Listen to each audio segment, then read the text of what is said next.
Beginilah kondisi Sungai Rawas yang terletak di pusat kota Kabupaten Musirawas Utara, yang kondisinya kunjung jernih diduga akibat penambangan emas.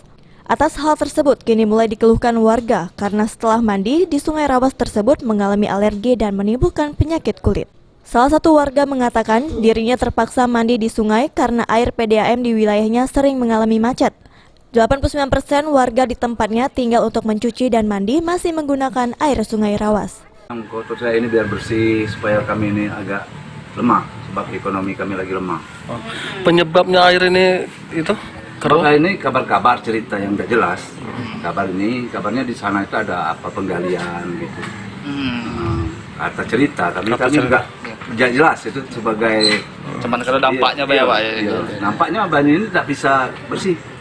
Setiap waktu sore, pagi, malam tidak ada bersih. Kami mau mandi sudah ada alergi, mulai alergi.